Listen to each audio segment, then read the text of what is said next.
Welcome back to the Rules Plus podcast. Today's episode is the sixth of 12 preseason episodes focused on the 12 chapters of the Rogers Reading Study Guide to NCAA Football Rules, now authored by George Demetrio. In the last 5 episodes, we reviewed the corresponding chapters of the study guide.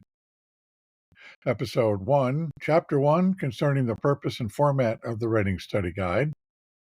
Episode 2, Chapter 2, concerning recent rules changes. Episode 3, Chapter 3, concerning the kicking game. Episode 4, Chapter 4, concerning scrimmage requirements. And Episode 5, Chapter 5, concerning the passing game. Today's topic is Chapter 6, concerning the running game. As the topics of the Reading chapters indicate, the Reading Study Guide is organized around phases of the game rather than around robotically listed rules in sequence as isolated silos.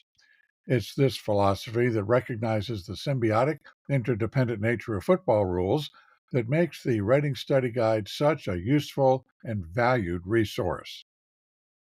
This podcast is similarly based on the phases of the game concept, though my preferred metaphors for this integrative, synthesizing approach to study are that rules live in neighborhoods and they tend to behave like siblings separated at birth.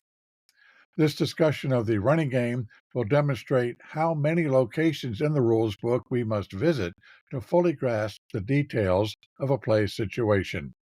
Rarely does one rule or one citation fully explain the ruling appropriate to a play scenario. Chapter 6, The Running Game and Forward Progress in Depth. If you've listened to the previous episodes in this series studying the Reading Study Guide, you'll recognize that we've already covered the running game tangentially, encountering several topics in Chapter 6 while considering the kicking game, scrimmage requirements, and the passing game. The truth is that the running game pervades just about everything we're challenged to handle throughout a game, whether we're working routine runs from scrimmage, kick or interception returns, or yards after the catch following the pass portion of a down, we're handling running plays. To review, there are only 4 kinds of football plays: forward pass, free kick, scrimmage kick, and run.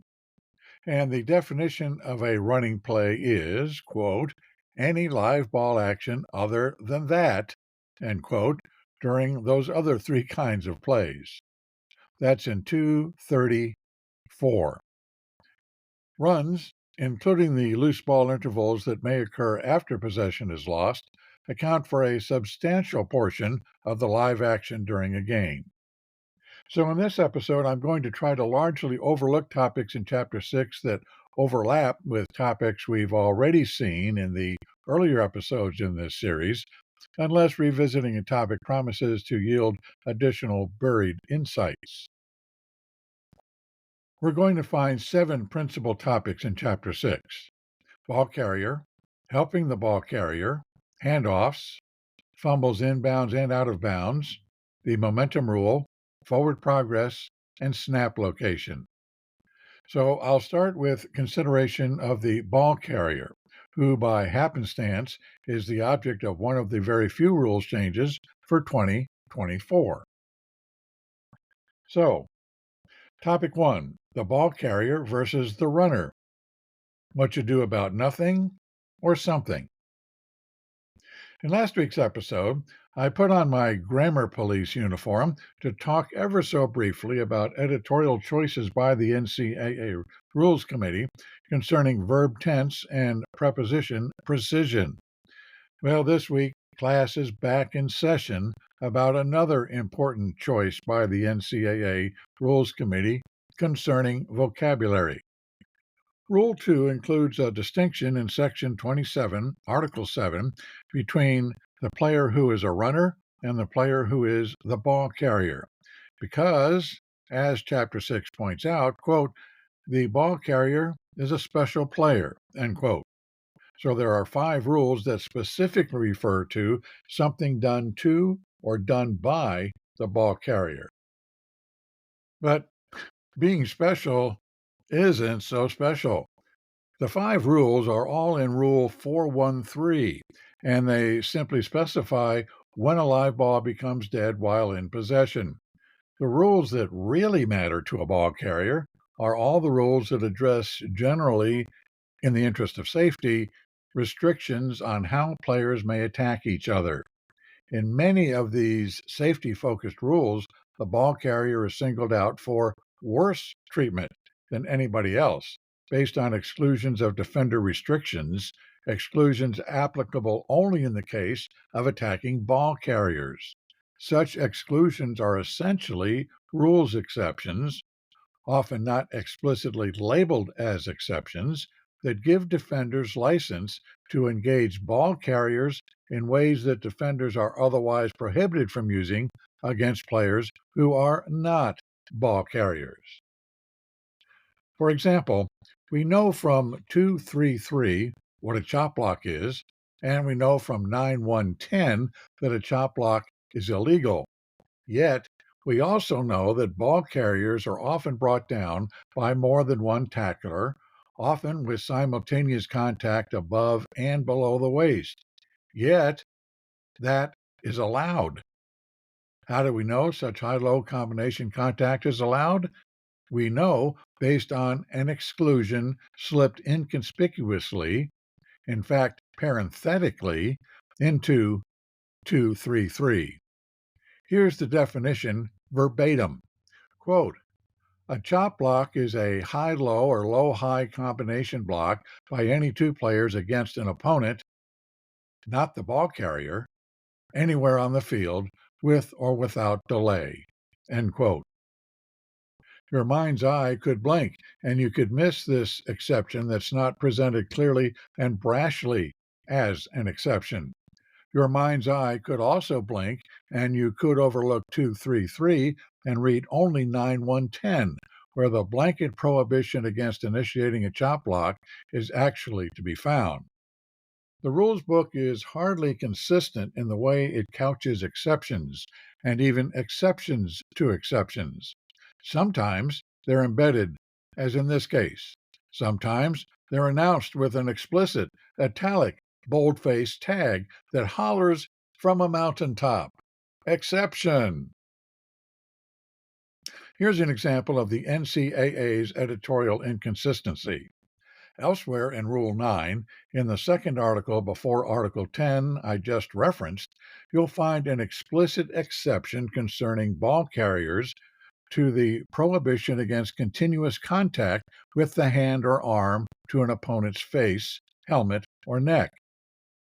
Check it out, and you'll see the explicit italic boldface tag exception that says such prohibition does not apply to such contact, quote, by or against, end quote, the, quote, runner, end quote. But wait, I find there's more to say about the editorial choices in 918. First, I'd like to note that the term used here is runner, while the term used in 9110 is ball carrier. I'll have more on that in a moment. Second, I'd also like to note that the exception in 918 actually includes a bit of good news, along with the bad news that defenders are licensed to continuously contact a runner's face mask. The good news is that the runner can return the favor, as we've seen many runners do with a good stiff arm. In a rare concession to runners, this exception giveth even as it taketh away. Third, have you ever noticed the signal that's prescribed for this continuous contact foul? It's number 26, indicating hands to the face, not number 45, indicating grasping of the face mask. Have you ever confused the two provisions, perhaps incorrectly making or missing a call and/or incorrectly reporting it? I'll confess, I certainly have. But let's get back to the point. which is talking about the distinction the NCAA has chosen to make with its seemingly nitpicky substitution of ball carrier in place of runner, but not in every case. Such editorial substitution is hardly unusual in the history of the NCAA Rules Committee. I am belaboring this discussion of the NCAA's penchant for hair splitting over terminology because I find it important for us to know two things about the editorial choices that we encounter in studying NCAA football rules. First, editorial choices are typically conscious and picky. Word choice and concept phrasing are thoughtful, considered, and deliberate, which means editorial choices are meaningful.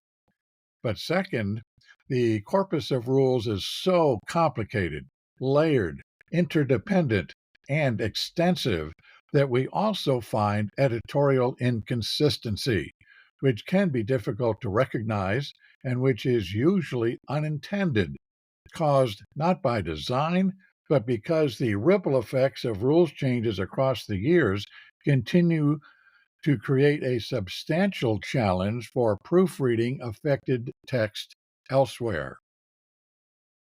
The runner versus ball carrier distinction provides an excellent example of how NCAA editorial inconsistency can linger for years. And so I stubbornly persist in this discussion of terms to make a larger point about being on guard as we study, to not make a relatively minor point that runner versus ball carrier is a particularly big deal in itself.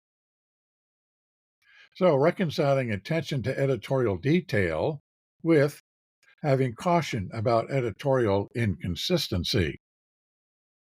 I draw your attention to two other recent terminology changes by the Rules Committee as examples of designed lexical spin by the NCAA Rules Committee.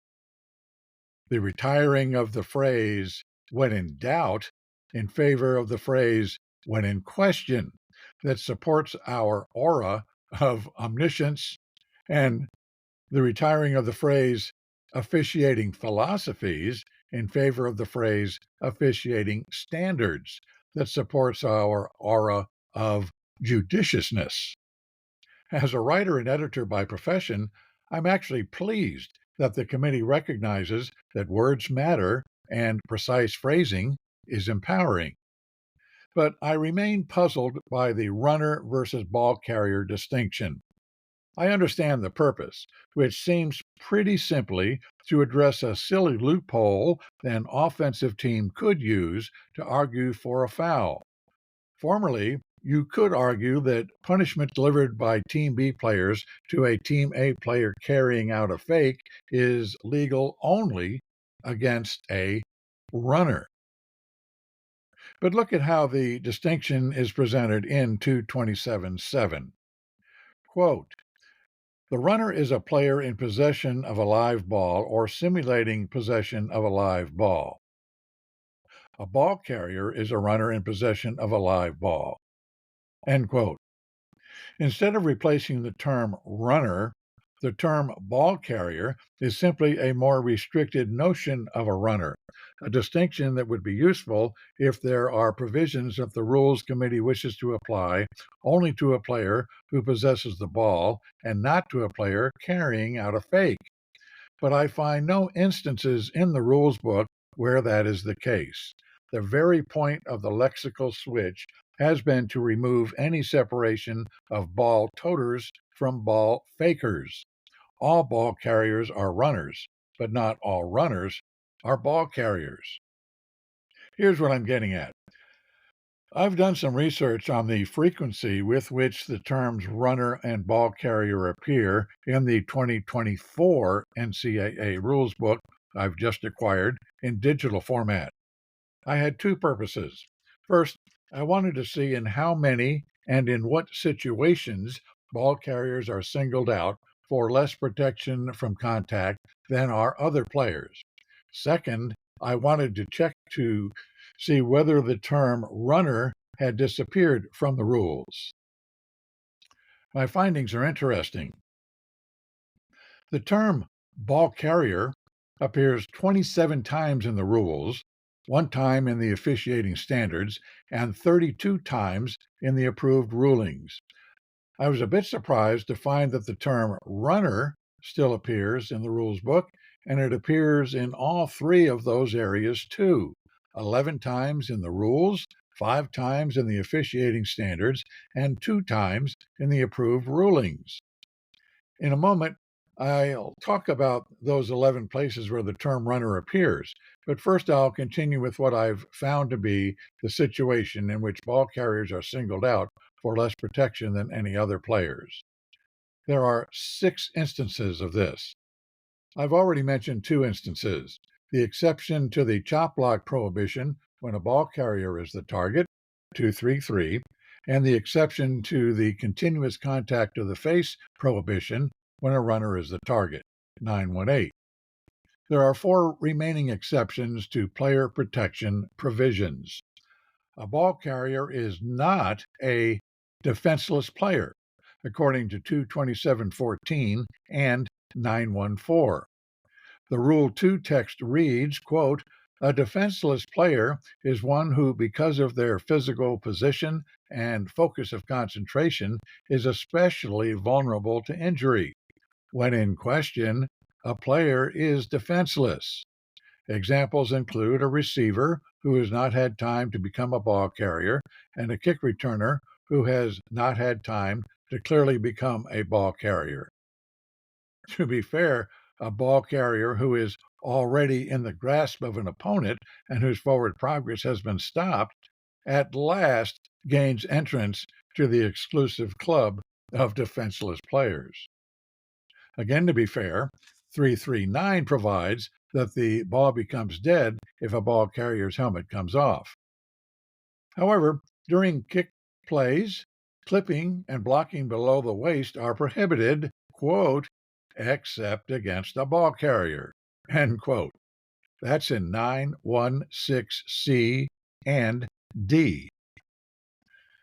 Until this year's rules change, a horse collar tackle has been prohibited against a ball carrier, but not when he was inside the tackle box.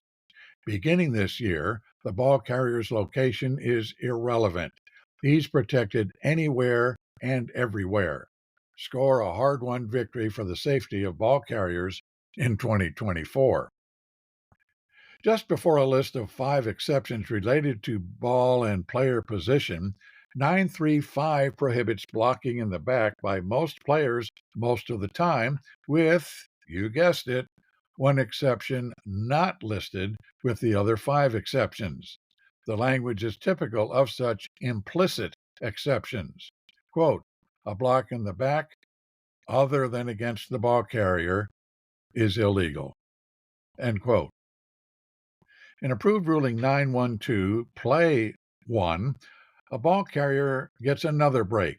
The scenario describes a defender sticking his leg out and tripping a wide receiver and a ball carrier, and the ruling is a personal foul in both cases for tripping.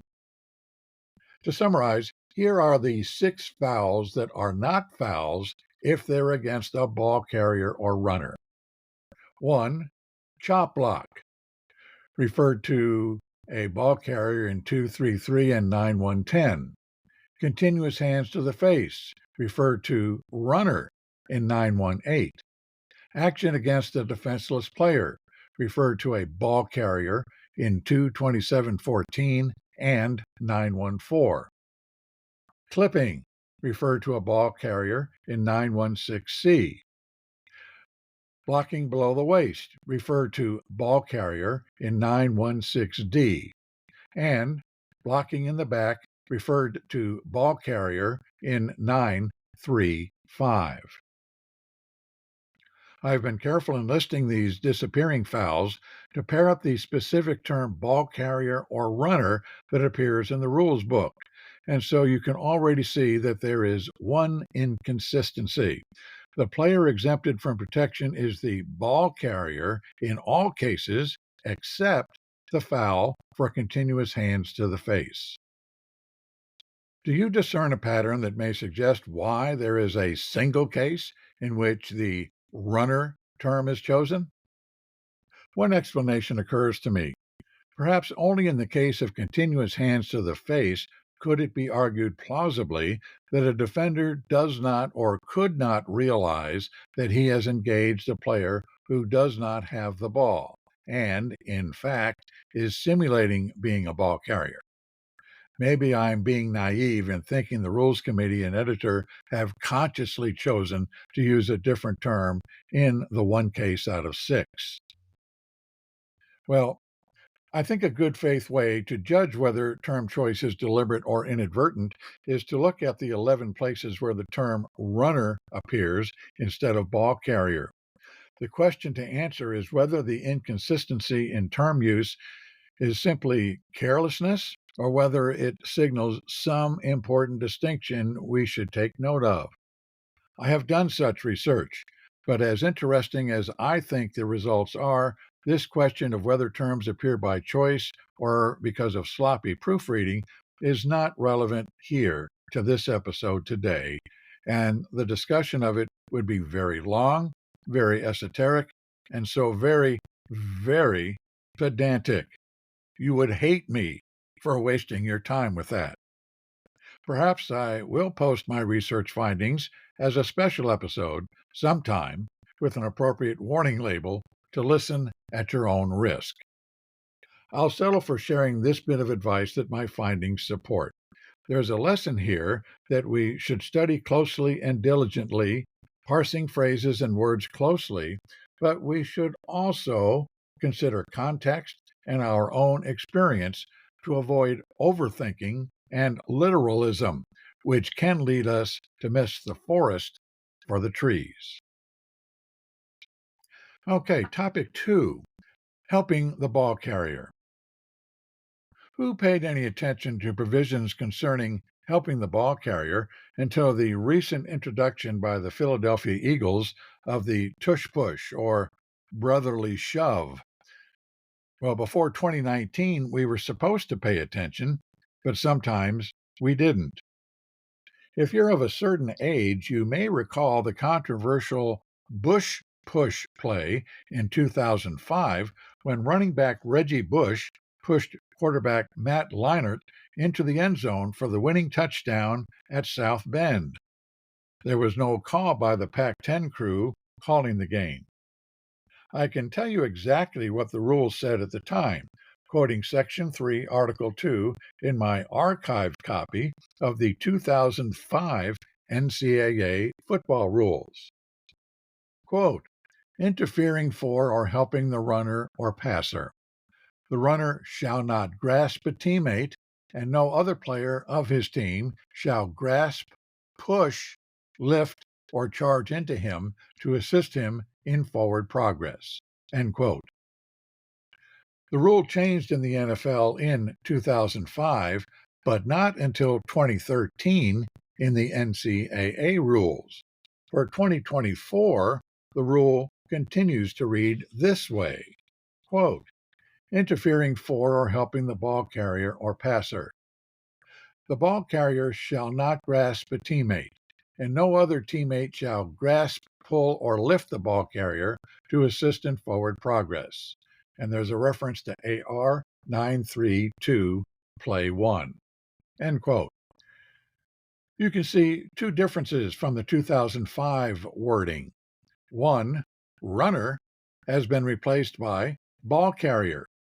And two, the verbs push and charge into have been deleted and eliminated as illegal acts. Also, today there is now a reference to approved ruling 932, which I share to belabor the point that this change has occurred. Quote, in trying to gain yardage, ball carrier A44 is slowed by defensive players attempting to make the tackle. Back A22, A, puts his hands on the buttocks of A44 and pushes him forward. B, pushes the pile of teammates who begin to surround A44. C, grabs the arm of A44 and tries to pull him forward for more yardage. Ruling. A and B, legal. It is not a foul to push the ball carrier or the pile. C, foul for assisting the runner. 5-yard penalty with 3-and-1 enforcement. Reference Rule 932B. End quote. According to the always factual Wikipedia, there's an interesting sidelight to the Bush-push play. Wikipedia claims that USC coach Pete Carroll had declined the use of instant replay for this game, as was allowed at that time if both schools did not agree to use it. Replay became mandatory the following season. Topic 3. Handoffs. The go-to location in the rules for transferring ball possession among teammates is Rule 7, which covers the mechanisms for moving the ball around intentionally or otherwise. Intentional means for conveying the ball consist of snapping and passing, during which there is a loose ball interval, and handing, during which there must be a moment covered in Rule 2 when both teammates simultaneously touch the ball. Put another way, handing the ball is a means of transferring player possession without throwing, fumbling, or kicking. For example, many teams now run the quick shovel pass play to a back crossing in front of the quarterback rather than risk botching a handoff. We, of course, have to watch closely to determine whether the ball was ever loose for an instant or moved from hand to hand. If the shovel transfer fails, we have an incomplete forward pass and a dead ball. If the handoff fails, we have a fumble and a live ball. Here are 7 fine points Chapter 6 reminds us of. 1. The spot of a handing is the spot where the ball is simultaneously touched, not the spot where the receiving player gains control of the ball. 2. There is no handing of the ball if the transfer is unsuccessful. There is a fumble. 3. A player may hand the ball backward at any time. 4. A player may hand the ball forward only if both he and his teammate are in or behind the neutral zone, and the hander has not had his entire body beyond the neutral zone. 5. The receiver of a ball handed forward may not have been a lineman at the snap. 6. A lineman may establish himself as a back by leaving the line, moving both feet so that he faces his own end line, and being at least 2 yards behind the neutral zone when he receives the ball. 7.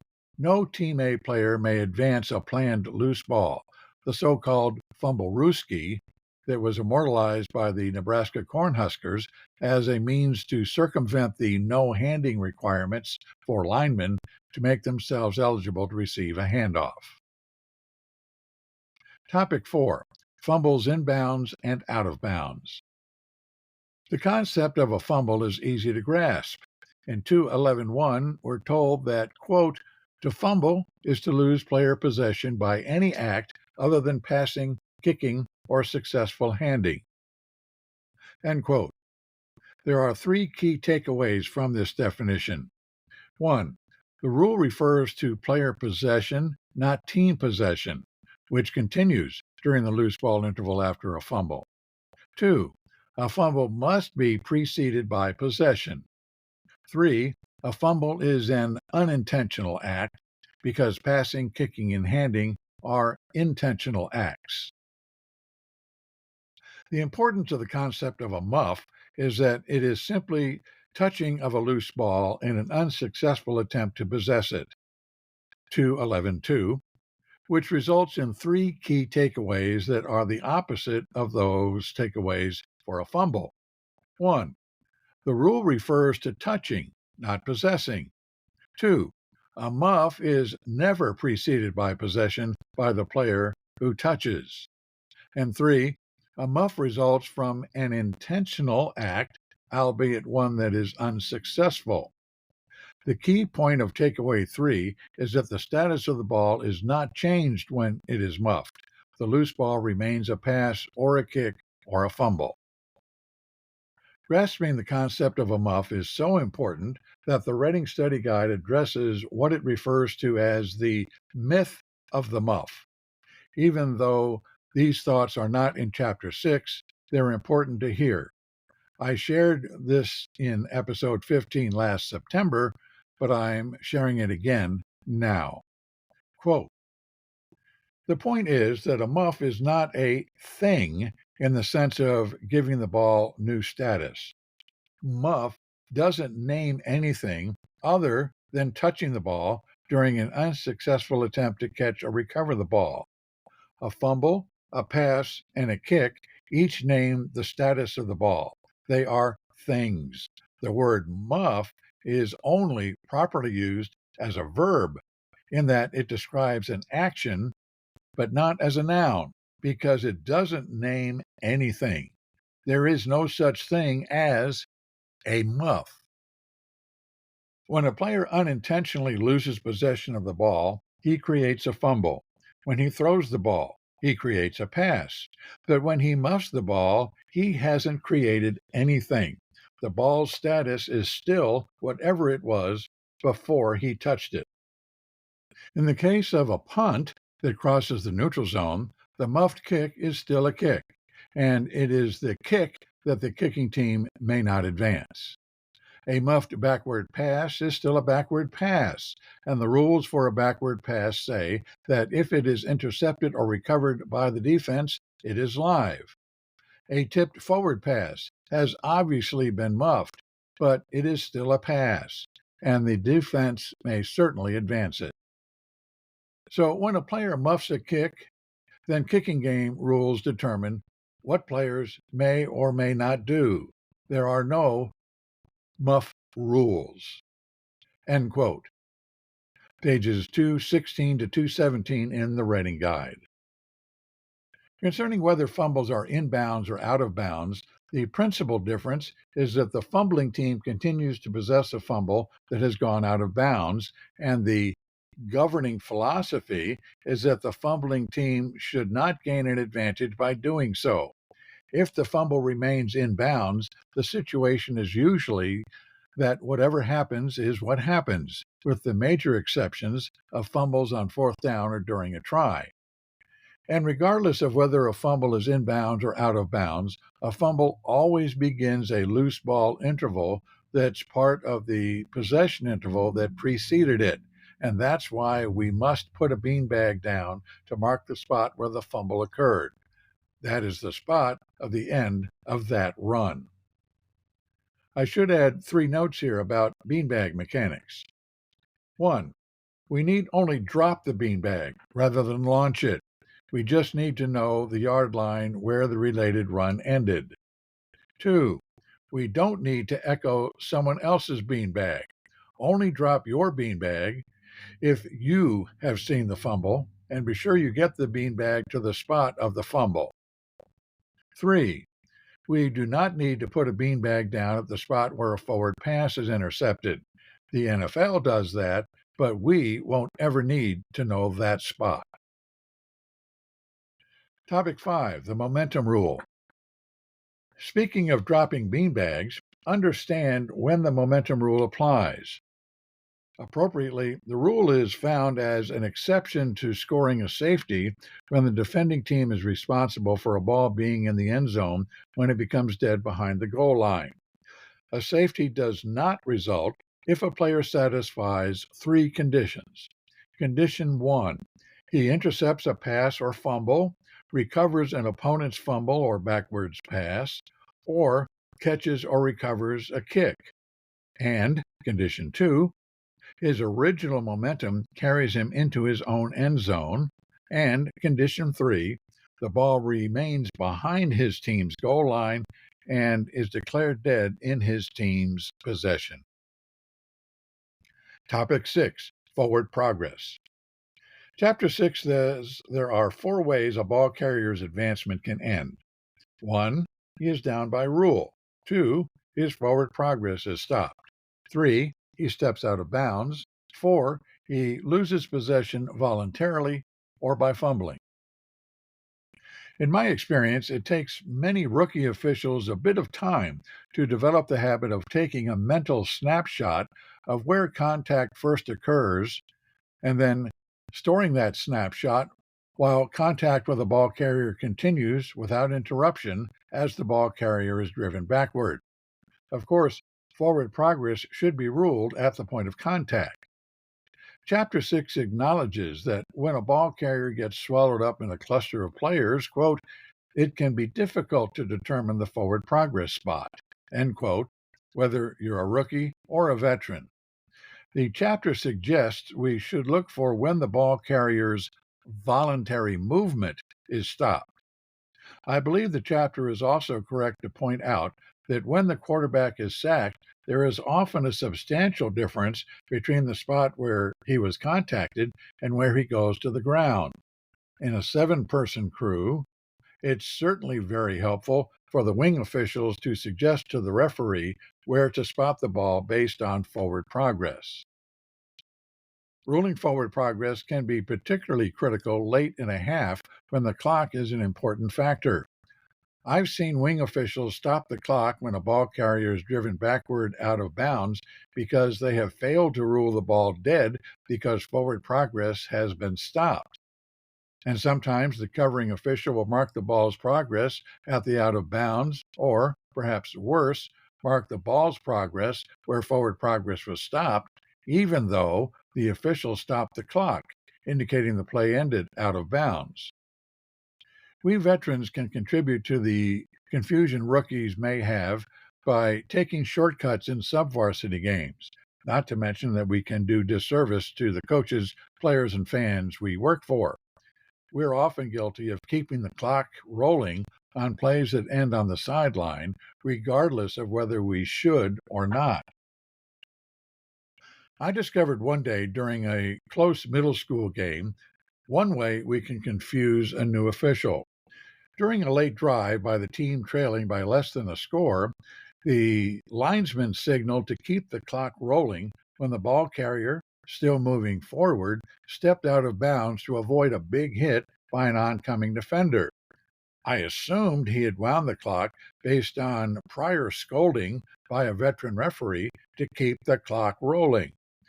But when I asked the linesman about the play, he explained that he thought the rule was that the clock should run when a ball carrier goes out of bounds on his own without being contacted by a Team B player, and that the clock should be stopped only if on his way out of bounds a ball carrier is contacted by a Team B player. When I raised the subject of forward progress, he was puzzled. He was not familiar with the concept. So I learned a lesson that day about the ways a new official can be confused and misled by the very complicated rules of football. It's true in any professional field that someone who knows a lot can find it very hard to walk in the shoes of someone who doesn't. It's hard to anticipate what the source of confusion can be. I hope this incident has made me better at helping young and eager officials on Wednesday evening. Topic 7, Snap Location.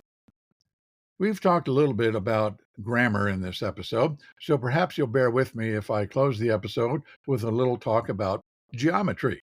Because, as Chapter 6 demonstrates, we need to think in 2 dimensions rather than in 1 dimension to talk about spots. Do you know how many spots there are?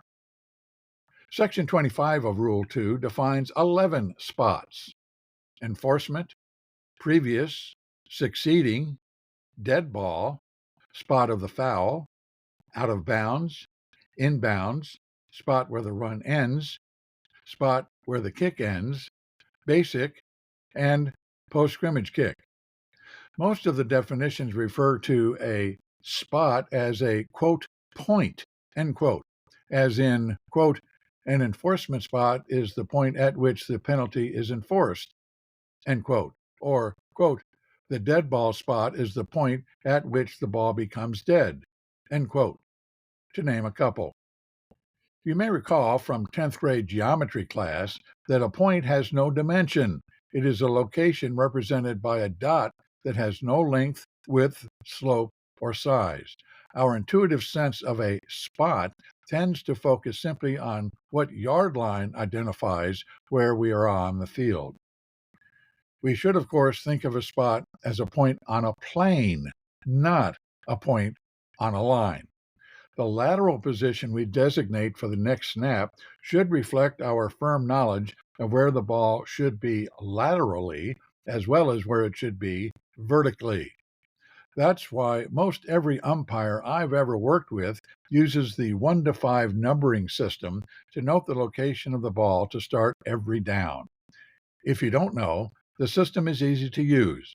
Beginning with the hash marks on the press box side of the field, move from there to the other hash, assigning numbers to 5 lateral locations. On the hash is number 1. On the upright is number 2. In the middle is number 3. On the other upright is number 4. And on the other or far hash is number 5. Because lateral position matters a lot to a lot of coaches, we should get that dimension of spotting the ball correct. So, for example, if a passing down starts with the ball at the A45 at position 2 and the ball falls incomplete at the B36 at position 5, we should return the ball to the previous spot at the A45 and position 2, not position 5. If there's defensive pass interference at the B41 outside the hash on the visitor side, the penalty is a spot foul. So we should place the ball at the B41 at position 5. But if there's pass interference at the B36, the penalty is enforced 15 yards from the previous spot. So we should place the ball at the B40 at position 2. Chapter 6 notes some other technicalities that may not be as trivial as we might think. Did you know these obscure provisions? After a fourth down play, when a new series is awarded to Team B, the ball is placed as it would be after any other play, with exceptions in the case of an unsuccessful field goal attempt. The rearmost point of the ball then becomes the foremost point when the direction of the offense changes. If the fourth down play is an incomplete pass, the ball is returned to the previous spot and the stakes are moved the length of the football. There are 6 situations when Team A may designate the spot from which the ball will be put in place anywhere between the hash marks. 1, for a try. 2, for a kickoff. 3, for the free kick following a safety. 4, after a touchback. 5, to begin any possession series in an extra period. And 6, after a fair catch is made on a free kick behind Team B's 25-yard line. If you study Chapter 6, knowing the snap location should be, well, a snap. A closing word. We're now halfway through a preseason review of the Rogers Reading Study Guide. I think the evidence is pretty compelling that there's more than meets the eye concerning many facets of games that we see a lot of, and therefore that we feel pretty comfortable with, perhaps too comfortable with. I'll repeat my counsel that we must discipline our study habits to honestly assess what we know, what we don't know, and what we don't know we need to know. I hope you'll make time to listen to next week's episode for discussion of Chapter 7 of the Reading Study Guide, covering the clock and extra periods. Remember, I'm a member of the Austin Football Officials Association, and we're open for new applicants right now. Our extensive training in the classroom, through Zoom, and with on-field experience in 4 locations in the Central Texas area has begun. So don't delay. We're very pleased to see that we have a large rookie class of men and women for whom we are providing hands-on instruction in these 4 convenient locations around Central Texas. If you'd like to learn more about us, contact us. You can email us at recruiting@afoa.ws, Visit our website at www.austinfootballofficials.org. Call us at 512-298-2987, or on your favorite social media platforms, use one of these hashtags. Hashtag TXHSFB, hashtag NOWHIRING. Until next time, have a great week.